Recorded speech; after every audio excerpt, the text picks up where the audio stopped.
What is the hidden link between the law of attraction teachings and non-duality or Advaita Vedanta? Today we will look at these two seemingly different and isolated teachings or philosophies, and we will try to find their link, and we will try to understand the nature of reality holistically by understanding these two teachings. On the one hand, we have Advaita Vedanta or non-dualism, which is the most sophisticated and the most direct teaching that has been given to the mankind, which shows us the true nature of reality. Advaita Vedanta basically tells us that the nature of this reality or universe is such that it is non-dual. There is one fundamental ultimate reality, and everything else that appears to exist does not actually exist, but it is just a mere projection. Just like how we dream different dreams when we are asleep, and how we say that those dreams are not real once we wake up, what non-dualism tells us is that this universe and the life that we are living now is also a mere illusion. And once we wake up from this reality to the absolute reality, we will say that even this reality is an illusion. The primary teaching of the Advaita Vedanta is that consciousness or awareness is this fundamental reality, and everything else is an object of consciousness, whereas consciousness itself is independent and is permanent. We also understand from Advaita Vedanta that this consciousness is Satchidananda. It is existence, consciousness, and pure bliss. It is absolute, it is infinite, it is all-powerful, and it is limitless. There is nothing else in this universe apart from it. Now let us understand Advaita Vedanta with a simple example. We all dream different dreams, and when we are within our dreams, whatever we are experiencing within the dream seems to be real to us. We talk to different people, we engage with the environment, and we do various activities within our dreams. And we think that the environment around us and the people around us within the dream have their own independent existence and have their own separate realities. But only when we wake up, we realize that all those people and the entire universe that I was experiencing within the dream was just a projection within my mind, and all of it did not truly exist. Now this is how we need to understand the waking reality also. What Vedanta tells us is that you are not your body and mind. Your body and mind are just like clothes that you wear. They are masks. Your true essence and your true self is that pure awareness or consciousness, which is limitless, which was never born and which will never die. And it is all powerful and all pervading. You have identified yourself with this mask that you are wearing, which is your body and mind, and you are living your life within this limitation by assuming that you are this body and mind. That is why you are suffering. That is why you are vulnerable to pain. It is because that you think that you will one day die, you are suffering. But once you realize who you truly are, once you realize your true self as that pure awareness or consciousness, all of your suffering will cease to exist. So, just like how within the dream you thought the dream reality was real, right now you think that this waking reality is real. But once you wake up and experience yourself as pure awareness or consciousness, you will look at this waking reality also as an illusion, as Maya. This is the primary teaching of Advaita Vedanta. Now, how can we realize that we are pure awareness or consciousness? For this, let us do a simple thought experiment. Now just close your eyes and try to empty your mind. First, remove everything that you know from your awareness. Remove everything from all the labels, from all the knowledge that you have, and your parents, your family, your own name, your body and your mind, all the concepts and all the philosophies and every belief system, all of it. Remove all of them. And then remove your assumptions about the things that you do not know. Remove everything that you do not know. You do not know a lot of subjects, you do not know a lot of languages, a lot of concepts, but you still have some assumptions about it. You still hold some deep beliefs about things that you do not know. So take all of them and throw them out. So first you have removed everything that you know, and then you removed everything that you do not know. Now, what is it that still remains? Think about it very deeply. What is it that still remains after you have removed everything? The answer is awareness or consciousness.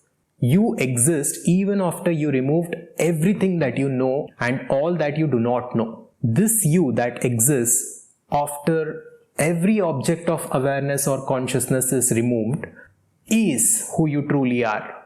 This is the state of pure awareness or consciousness without any objects.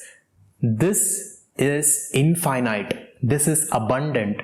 This is limitless. This is what you need to realize, and this is the teaching of Advaita Vedanta. Now let us look at what the teachings on law of attraction, manifestation and positive psychology tells us. The fundamental premise of law of attraction teachings is that our thoughts create things, and we attract different situations and different objects in our lives because of the way we think and the way we feel. They basically tell us that our thoughts and our emotions are dictating our lives and they decide the direction of our lives. But what I think is that these teachings focus on a tiny spectrum of reality. They do not look at the reality as it is holistically. They are just observing a certain aspect of reality and they are ignoring the rest of it. So today we will holistically understand the reality for what it is. I am not telling here that the teachings on law of attraction or positive psychology are wrong. All I am saying is that they are limited and they are missing a lot of things which we need to understand in order to make complete sense of what reality is and in order to truly live a fulfilled life. We can never attain absolute fulfillment by desiring something which is by nature limited. We only get limited joy from limited things. So no matter how big of a desire or goal we hold, it is ultimately limited and it is temporary. So the joy that we obtain from it will also be limited and temporary. Now let us holistically look at the nature of reality with the understanding of non-dualism or Advaita Vedanta, and then looking at the teachings of law of attraction and how it actually works. What we now understand is that this universe is not what it seems. There is no objective reality as such. The universe as we see it exists within us. So we do not exist in this universe. This entire universe exists within our awareness. And our true nature is awareness. And that awareness is infinite, it is absolute, and it is eternal. And it is also abundant since it is limitless. Now what we are doing is that we are identifying with a body-mind unit and we are limiting that infinite awareness into a body-mind unit. Now, since we are limiting the infinite awareness, we become this personality. Even though our true nature is that pure consciousness which is limitless and which is abundant, we are limiting it by identifying ourselves with a body and a mind and a personality. And this universe that is around us is reflecting back to us what we hold within ourselves. So what we are seeing outside in this universe is just a reflection of what is there inside of us in terms of our belief systems and in terms of our thoughts and feelings. The primary teaching of non-dualism is that there is no subject-object split. So let's say you desire a certain amount of money. You believe that you are separate from that money and that money is something which is apart from you. You believe that you are the subject and that money is the object. But as per non-dualism, there is no subject-object split. So you and the money and the world around you, everything else is just a projection in that pure consciousness. Everything is pure consciousness. So everything is connected and everything is one. So whatever belief systems that you hold based on your personality, the world outside of you reflects it back to you. Now you are limiting that unlimited awareness or consciousness based on your belief systems and based on your personality, and then you are experiencing the world around you, which is basically reflecting back your own limitations. So in order to come out of your suffering or in order to live your life consciously, abundantly, the way you truly want to live, you need to first of all come out of your own limitations that you have set for yourself. You need to know who you truly are and you need to identify yourself as that absolute, infinite, limitless awareness. This is the field of infinite possibilities.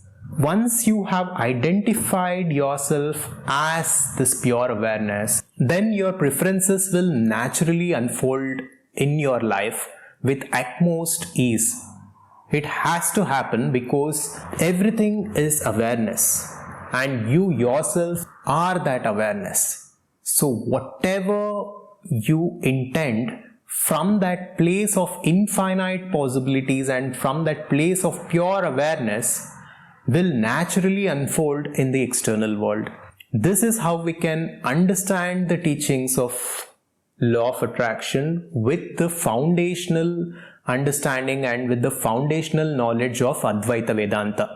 And I call this process conscious creation, through which we are consciously creating the life that we truly want to live, which is a good life for us and for the society and for the world as a whole.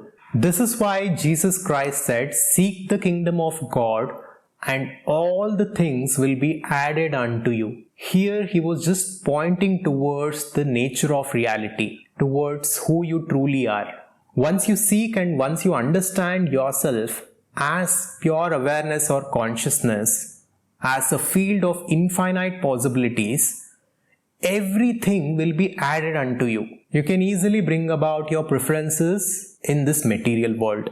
And this is why I think that the teachings of law of attraction and manifestation, especially how it is talked about in the West, are broken and they are incomplete. It will only be complete if we understand the basic nature of reality. And this will happen only if we understand Advaita Vedanta. And if you want to go deeper into these concepts in order to live your life consciously the way you want, and in order to create your life consciously the way you want, we have created a community cum learning platform, and we call this the Advaita Conscious Society. You can join our platform by visiting advaita.com. Thank you, and I'll see you on the next one.